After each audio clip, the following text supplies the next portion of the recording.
too. So you're from Untitled? Yeah, I was wondering. My daughter and he lived in George's apartment. Just says low battery. Kind of took care of it. I originally sent a message saying come on November. Let's have breakfast. That's good. Because I wanna go down It's no that worries. I'll just talk. way. All right, everybody, welcome to our coaches lunch this afternoon. The mic isn't working, but I have plenty of voice, I think, for the room, so we'll just roll without it today. Happy November to everybody. It seems like just yesterday we started the football season and volleyball season and at the end of August, and now we blink and it's November. And now we're kind of doing that transition thing where basketball really gets geared up and they're going to start to go. And we're kind of at the tail end and finishing up here football and volleyball going forward. One thing, our next lunch will be in 2 weeks at Pizza Ranch on November 16th. We'll have the basketball coaches speak as well then, so they'll maybe give you an update on what they feel the season's going to look like. And of course, the men will have 2 games in by then, so Eric will have some games and Gary has some exhibitions that they can talk about. We have a video. Ryan wasn't able to be here today, Ryan Thompson for the soccer team. They just finished up their season, so I'll let Josh play this video and he'll give you kind of a quick update on soccer. So men's soccer finished up the season. Not necessarily the season that we wanted. It was a tough road, tough games. Ended up finishing the season 1-15-1. Won the first one, tied the second one, and then unfortunately went on a pretty long losing streak. We look to bounce back next year.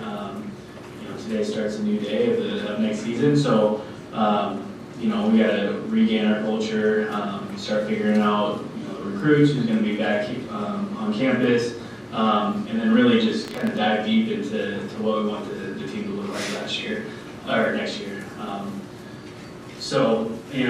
Obviously this year was a little weird coming off the COVID year. We didn't have a ton of time to turn around and really build. We went from a COVID spring season all the way into our fall season. So now we have a little bit of downtime where we can really iron out the details and figure out what we want this to look like. So we're looking forward to next year already and can't wait to get back out there. Thanks, Josh. Okay, with that, we'll have Steve come up and talk about cross country, and it looks like he brought a guest with him, so go ahead, Steve.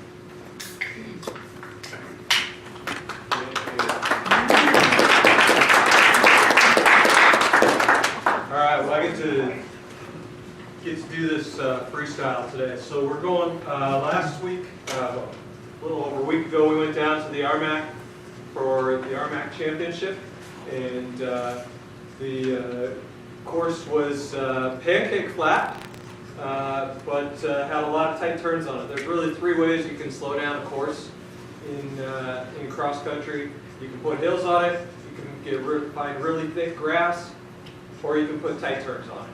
And they put tight turns on it, and then the course happened to be overwatered and was a mushy mess in some places.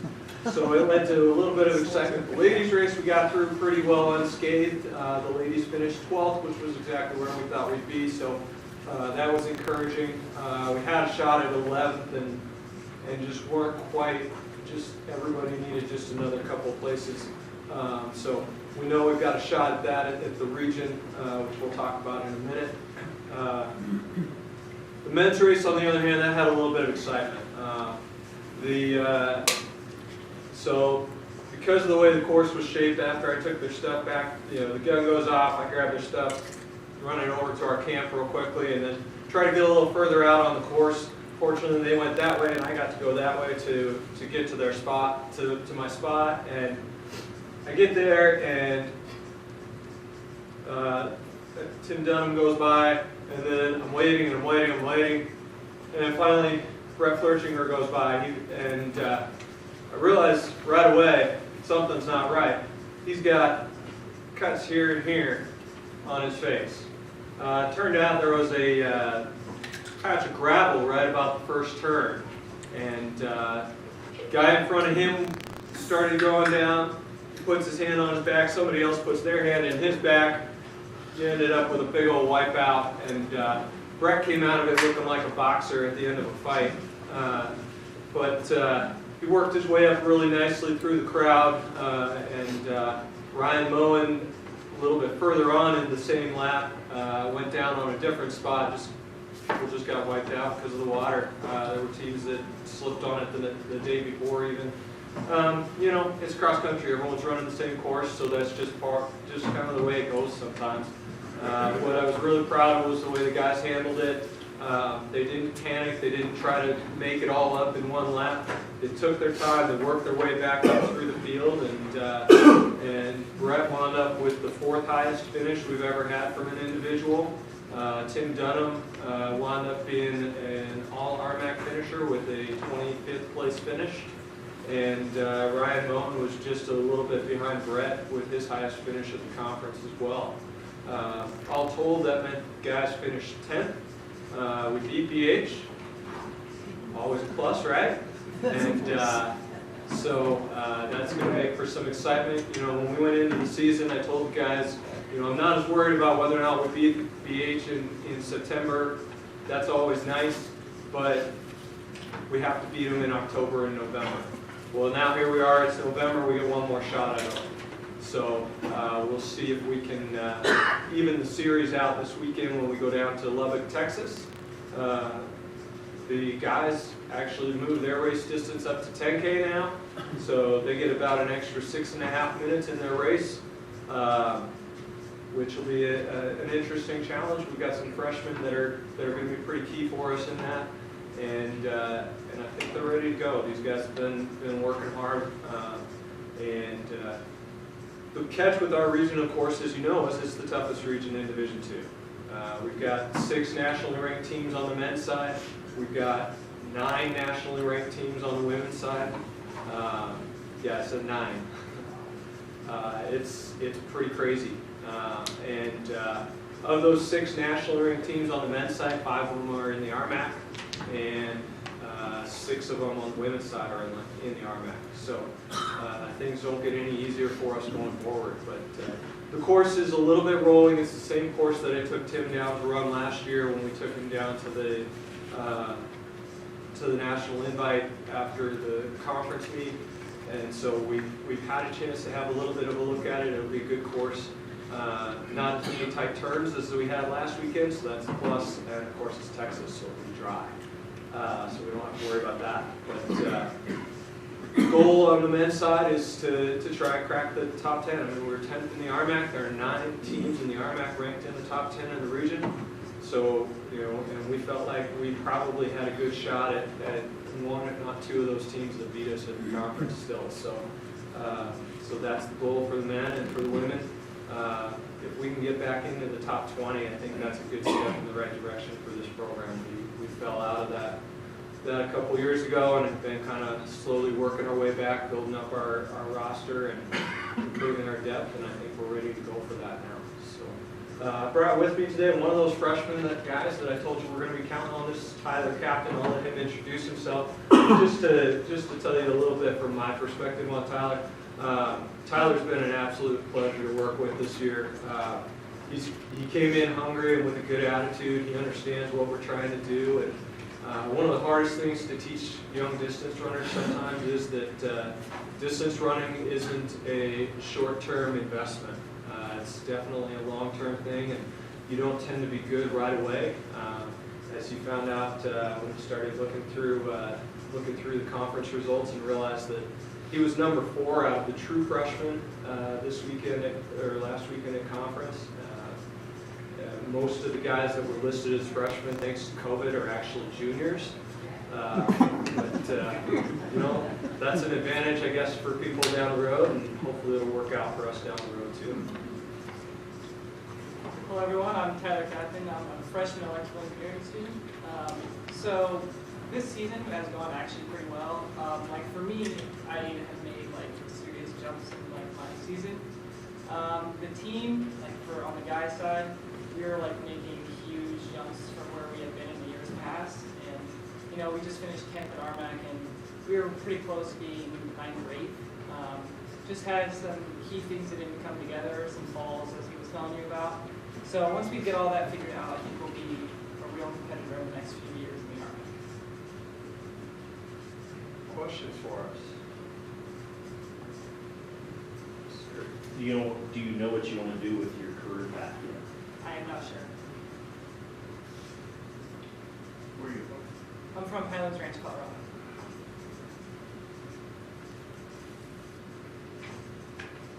All right, thank you.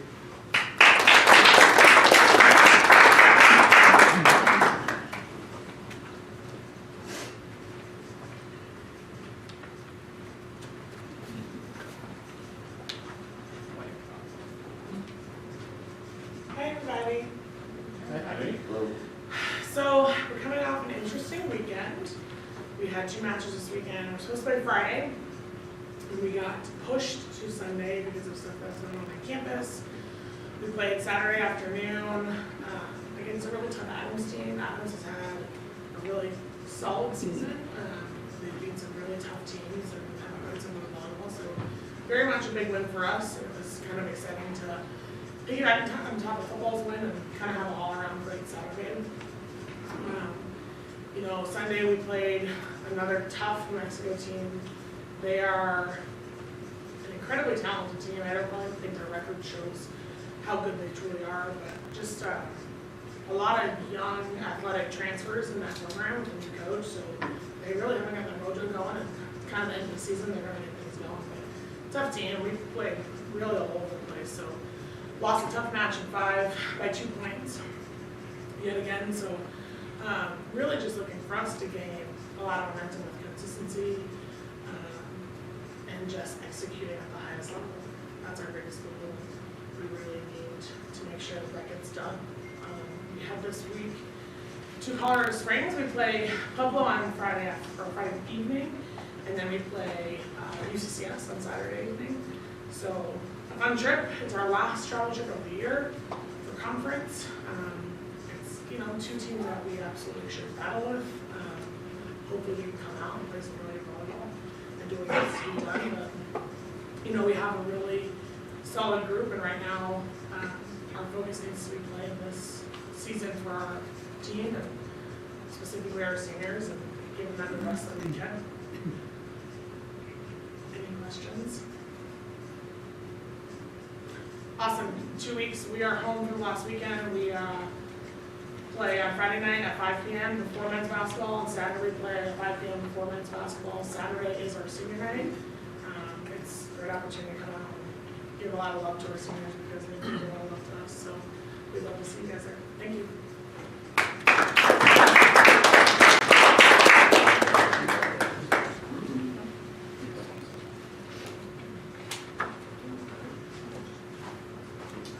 Good afternoon. How's everybody doing today? Good. I apologize for the voice. Obviously, a lot of yelling and screaming on Saturday afternoon. So, once I get the frog out of my throat, hopefully hear me a little better. But just to recap the last 2 weeks. 2 weeks ago, we played Western Colorado here at home in front of a great crowd. Really a good football team. I think a lot of people are starting to see that Western Colorado is probably one of the more dominant teams in the RMAC this year. They played Colorado Mountains, lost to them in overtime. And then really the last couple of weeks, they've really done a good job of kind of announcing their presence with authority. We beat Mesa last week, which was a really big win. But from our standpoint, it was a really close football game. Up until the third quarter, we had an opportunity to be down only 7 points. We ended up not executing on the offensive side. Fumbled the ball right down at our goal line to really put us down by 7 and make it a totally different football game. They made plays we didn't, and that's ultimately what it comes down to in not only the game of football, but just sports in general and really life in general. So really big teaching points for us, our kids, and we knew we had to go down and execute up at Spearfish the next week. So just to recap our game up at Black Hills. First of all, I just want to say I'm very appreciative for all the fans that showed up. Not only, our student crowd was phenomenal. It was very good to see the amount of representation we had from the student crowd, but, just everybody that's part of our Rock Nation. Obviously, really my first big Black Hills Brawl game, last year we did play it with the COVID, but not quite the crowd we all expect. But when we can go up there and, our crowd was louder than theirs was, and I think Justin would definitely approve of that, and all that stuff helps, all that stuff matters in the course of the football game. So again, thank you to Hard Rocker Nation for showing up.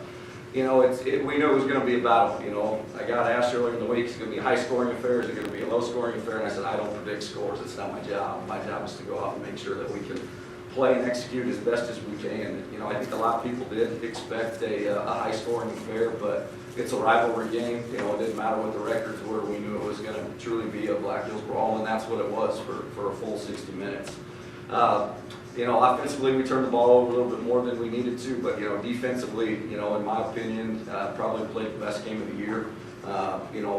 Black Hills was averaging, I think they were second in the conference in overall rushing. We held them to 52 yards rushing.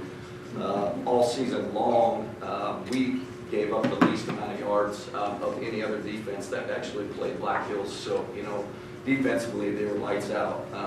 Very proud of our defensive staff and our defense with our seniors, getting those guys ready to go. Offensively, we move the ball up and down the field. Once we kind of get to that red zone, we got to get rid of the brick wall that's set there. So we've got 2 more weeks to try and get that fixed. But ultimately, what I told the team Monday night when we met is, like I said before, the game of football, you're either making plays and you don't. But when you go back into some of those critical situations, we had kids that end up stepping up and making plays. When you look at the second half, we had 2 really big turnovers by a kid, Caleb Tischler, that hadn't played all year. He's been injured, he's been hurt, and this was really his second game back. He had 2 big turnovers, 2 big interceptions. Our kicker, Connor Taylor, the first half of that game ended up missing 2 field goals. And, my wife asked me, man, you got a lot of trust in that freshman kicker. I go, I do. He's a good player. He's a special kid. And so we put him out there in 2 critical situations. He ended up making the kicks. And then ultimately, what sealed the game was that 4th and 9 play where we threw a little screen pass out to Jeremiah Bridges, and he got us 10 yards. We only needed 9. So it was really one of those games where I was proud of our kids, where when you look back the 2 weeks beforehand, we had times to make plays, we just didn't. And then when you look at that rivalry game last week against Black Hills, we did. We executed it. We made plays. So, very proud of our kids. Going up there, a place that South Carolina's hadn't won since 2004. It's a tough place to play. It's a tough place to win, obviously. And very proud of our kids and how they showed up and end up bringing that trophy back home. So this week we go down to New Mexico Highlands. Very talented, athletic football team. A lot different than probably what a lot of people expect. They're on a 3-game win streak right now, so they're playing a pretty high caliber of football. They got a new staff. They've kind of changed their recruiting philosophy a little bit too. Just kind of echo what Lauren said in regards to the amount of transfers, the amount of new people within their program. So, we're going to have to go down and play our A game. We're going to have to show up and do a lot of the same things that we did last week. Really rely on our senior leadership to, help us out, go down and do everything that we can to lead us to victory. So I brought with me Justin. He's one of our senior captains for us. He's a linebacker, and Justin's done a very good job for me. He's kind of our vocal spokesman when we do all of our captains meetings. He's kind of the one that reports back to me with what the captains are talking about, and really kind of takes our team. So he's kind of our player-led coach from my standpoint, and just very happy for him.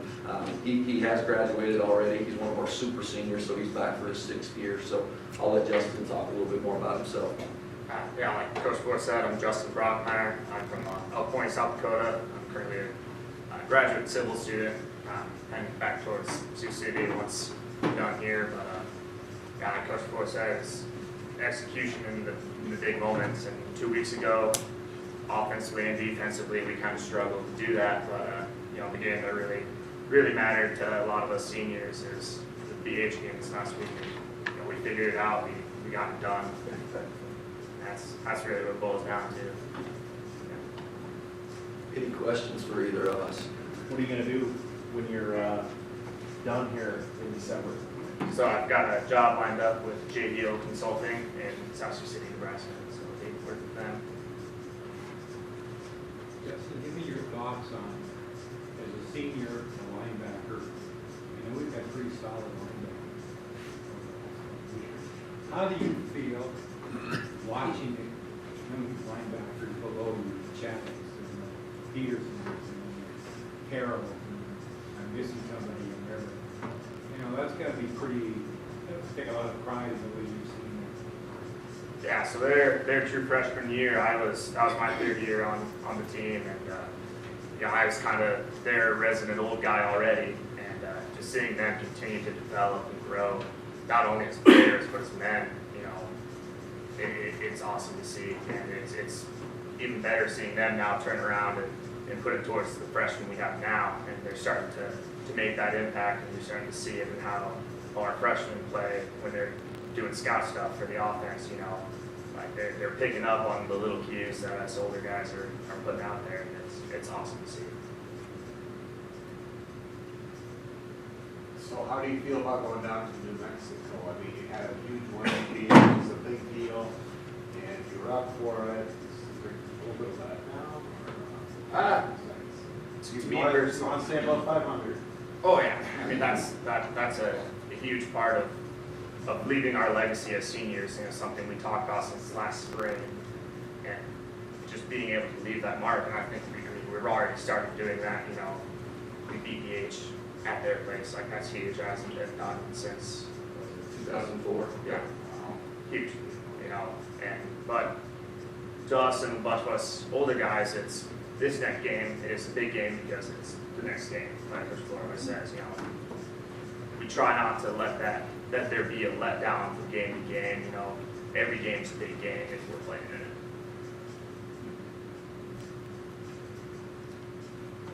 it. When you play BH, I'm sure the team gets hyped up, and either from the team perspective or the coach's perspective, you get concerned about getting too hyped up and you try to ramp it down a little bit, or you just say, hey, let's get fired up and back. Yeah, there's always a little bit of reverse psychology with a lot of those things. I've been fortunate to, coach in a lot of big football games, just within my previous, my past. So, we talked a lot about it. It's just like, how do we go into this game? The one thing we really talked about is, even though we had the trophy from the year before, that was the 2020 team trophy. That wasn't the 21's trophy. So, our mindset when we were going up there, we weren't trying to keep it, or we weren't trying to defend it. We were actually trying to go get it. And I think that was the big mindset for our guys, is we have to be in attack mode the whole time. Because, sometimes when you think back, I just got to defend things, and you get a little bit, you get passive in your approach to things. So last Monday when we met as a team, that was my direct message to them is, we're not going to go defend the trophy. We're not just going to try and keep it. We're going to go get it. It's going to be at their place, so let's bring that thing back home. Anybody else? Give me your thoughts, just because I thought of it, because you'd be a good person as anybody. Kind of put your coaching into. You play Western Colorado, you play Colorado Mines, two teams that are very, very good. How was it to prepare for those two offenses? Did you think one was better than the other? They were good in their own ways, and the biggest thing to me was they knew what they wanted to do, and they're going to do it. And if an offense can kind of impose their will in that way, it's hard for a defense to stop them, and that's kind of what we ran into when we played those two teams. Yes. When you were playing against Black Hills and everything, could you see kind of frustration in their faces when you were just stopping them like you weren't supposed to be stopping them? Mm-hmm. Oh yeah. BH was another one of those teams where they had a few plays that were their bread and butters. They loved to run, and we shut that down early, and you could see it across the whole offensive line. And then the offensive line is upset, the quarterback's getting upset, and it just trickles down. And it's fun to see. Is that what I definitely think so. Just losing their composure out of frustration, and that's something that I think we've done a better job of handling. Teams in the past would find a way to lose that game, but Well, again, go ahead, I'm sorry. Is Highlands more of a passing or running team this year? Highlands loves to throw the ball around. Yeah, they love to throw the ball around. The other thing about them too is they have a quarterback that's very athletic. He's leading Division II in total offense, both throwing and running. So, you know, we're definitely going to have our hands full on the defensive side, just with the type of offense that they run, with spreading people out, but as well as having a very dynamic quarterback as well. I appreciate everybody's time. Thanks for showing up. Again, we're on the road this weekend, but the next weekend, November 13th, is our senior day. We're going to honor 9 seniors for that Colorado Mesa game. So again, I'm not trying to look ahead at all, but if you could, our last home game, please show up and make sure that you're giving your best to our 9 seniors who have done a phenomenal job for me and for our program to close out our season. So thank you very much. Have a great day.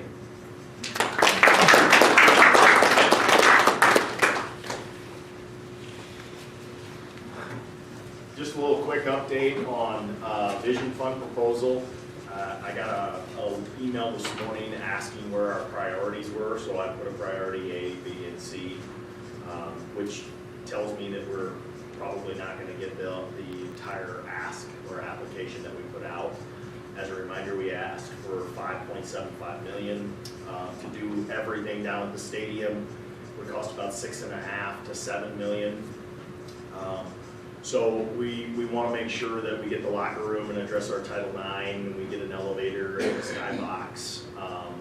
So those are our top 2 priorities, and we'll kind of go from there. But yeah, so that's where we're at. Anybody have any questions for me at all? Tim, should I come talk to you about the stadium renovation and maybe writing a check for us to do a little something, or? I won't build much with my check. Okay, all right. When will you know? My guess would be sometime in December. They're gonna send their recommendation on to the mayor and the city council. We will most likely, Dr. Rinka and I will have to go make a presentation to them and justify it. There's a lot of valuable and worthy applications out there, and if we get funding, we'll be very blessed, and we'll come up with a plan that helps get us where we need. Through this process, have you seen much activity thinking-wise about the community, how they might support this university, or any change from years past, or what's the attitude out there from your eyes? Yeah, I mean, I think coming off of COVID, I think a lot of people, at least in my opinion, in our home games, our attendance is up. So I think a lot of people are looking for things to go out and do. And I think if you've got a lively and entertaining product, people like to enjoy listening and watching guys like Justin, and you'll get more support. When we had the Vision Fund Committee on campus and toured them around, every single one of them thanked us and said, we can see that this needs to be renovated. It's past its time. So it's just a matter of continuing to develop those relationships and determining if one group or one individual or one community organization or business is interested in helping us out. Bottom line, we want it to continue to be a community use facility. I think if Rapid City ever grows to the point where they have a 3rd high school, then there'll probably be some challenging discussions, because I doubt we can facilitate 3 high school games and ours at one stadium. So, but we've had, or at least I've had discussions with the school district, not extensive with that. I think we're probably a decade away before that happens, but we want to continue to host the state track meet. That's critical. You have a captivated audience in Rapid City of 12,000 people over a 3-day period for one event. That's huge. That's critical. That's a lot of economic impact for the restaurants and the hotel business and shopping and relatives coming in town and visiting people. we want to continue to do that. We understand that we're a facilitator for that. And I know Coach Floor really enjoys working concession stands during the state track meet, and I want to make sure that he continues with that enjoyment. Hey Joel, is there any issues within the RMAC or hot topics that are being discussed that might affect us or just different sports? Yeah, there's a couple of them. There's the big one out there. What is the NCAA going to look like here? They're going through their constitution. There's a panel of about 25 to 30 at all levels, Division I, Division II, Division III, of amateurism, and what does that look like? Probably going to be a big split between the haves and the have-nots at some point in time, and the structure is going to look completely different 5 years from now than it does right now. The general consensus at our level at Division II is it's not broke. That's the early feedback on the surveys. Our level isn't broke, and we don't want to, but there'll be a ripple. There already is, in football especially. Is it Commerce? Texas A&M Commerce is going to go to the Sun Belt, Division I. There'll be some other Division II schools make that move. Those smaller conferences, well, 2 years ago, Metro, Mesa, and Dixie were approached to go Division I, and only Dixie ended up going. That's a massive financial commitment. I mean, if you're spending $5 million, you need to spend 10 to make that jump, and that's just a start. So my big concern, I guess, right now is just football, probably, if you want to be drilled down, and just the costs. So if East Overshoe School decides to drop football in our conference, well, now we have another week open, and then our conference will probably sign some sort of agreement with either the GNAC or the conference in Texas, and then we'll be required to have to play a football game in Texas every other year. That's a big financial burden. Instead of allowing Charlie and I to go find some games that are more cost effective and feasible, we're going to be required to do some of those things. And then there's always conference expansion and changing. We have 15, so that creates a lone wolf problem in volleyball and in basketball, which we're lone wolf in basketball, and that is just a scheduling nightmare. It really burdens our kids. They got to leave on Wednesday morning at the latest to go play on Thursday and Saturdays. So it's an extra day of travel, an extra day of meals, of budget money, of hotels, of travel. It's challenging. How is that determined? I mean, how did we get that honor of being? It's in a rotation. It's done alphabetically. So we'll have next year? Yep. So it was last year, which was kind of fortunate, the silver lining in COVID. Yeah. We were a lone wolf in COVID. The coaches probably wouldn't say that, but this is our last year, and then somebody next year has to deal with it. What we tried to do was make it equitable across the board. The way it is right now, when you're on the road, you can tell who you're playing. Like if we go to Mesa and Salt Lake, we can say, hey, we want to play Thursday night at 5:30 and 7:30, and then Saturday we want to play at noon and 2. Well, when you're on at home, the conference believes that when you're at home, you have an advantage, but you have to play back-to-back days. So I at least got the conference to allow me to reach out to those institutions and play that alternate day, because that day of rest is critical. And so I think there are just 2 home weekends where we're back-to-back. Everything else, the schools have agreed to play us on Thursday night and Saturday. And that just, that's all part of the student-athlete experience. One thing our kids are going through right now that some of you know or might not know, we can't find bus drivers. We can find physical buses, but we can't find someone to actually drive them. I mean, Charlie, we've rallied around adversity in football this year, probably more than we ever have. The Monday before we were supposed to go down to Adams State, the bus company who we took the 2 previous weeks to try to find out of Idaho Falls calls us and says, we don't have any drivers for you, so we're not coming to take you down to Adams State. Charlie, myself, Anita, Cody, we spent the next 3 days trying to find buses, trying to find people. We were calling I called Colorado State, I called Wyoming. They're like, oh yeah, we got buses, but I don't have a driver for you. We were calling all over the Midwest.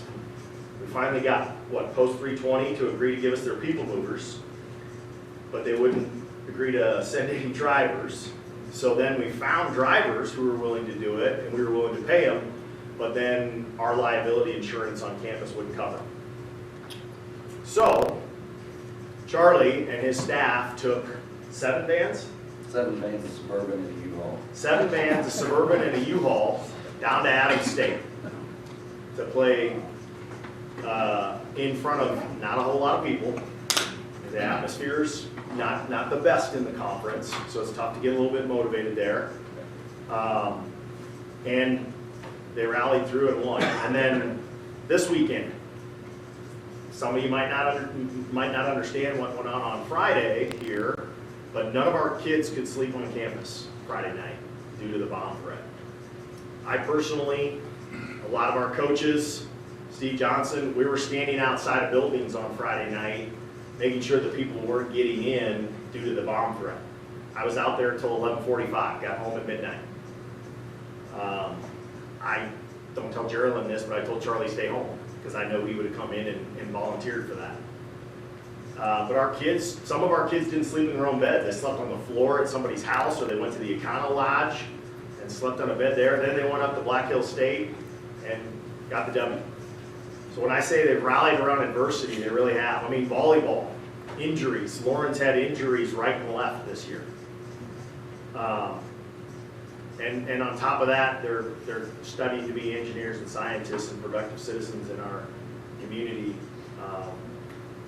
So our coaches are doing an amazing job. Our kids are doing an amazing job. We've got great support staff here. We've got a president who's very pro-athletic. We're doing some really nice things, but it's never easy. It's never just show up and play and win and move forward or get the world's greatest job. You always have to put a little bit of something into it. And, Tom asked me today, how's your day going? One day to the next, On a positive note, not that I'm trying to bring you, but yesterday was my 49th birthday. I made chili for everyone. And from what I've been told, it was really delicious. I didn't take any of the hamburger chili back, so that was a good thing. And it was a good day. The Chiefs won. Melissa made me some pumpkin pie, and yeah, it was a good day. I really appreciate everybody being here. Appreciate your support of Hard Rocker Athletics. Showing up on senior day for any of our sports really matters. Those kids, they know when you're there, they appreciate it, and they've worked very hard to get a degree from here, to represent this institution, to represent their family, and I'm just over the moon impressed with our kids. Anyone else? Great day to be Harbor. Yes, sir. Quickie, Yeah. you don't have to name schools. Are there any schools, as you look to the future of the RMAC, that may be in the RMAC today that will not be here 3 or 4 years from now? That will not be here?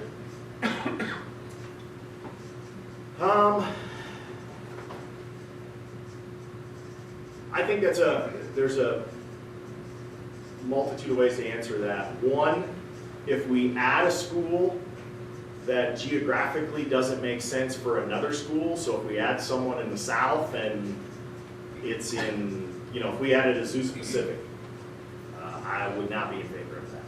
That is yeah.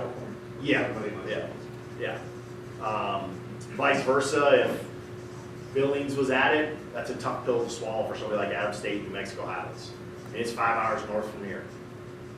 So that all gets talked about and factored in. We want to get to 16. Everybody agrees 16 is a better number than 15.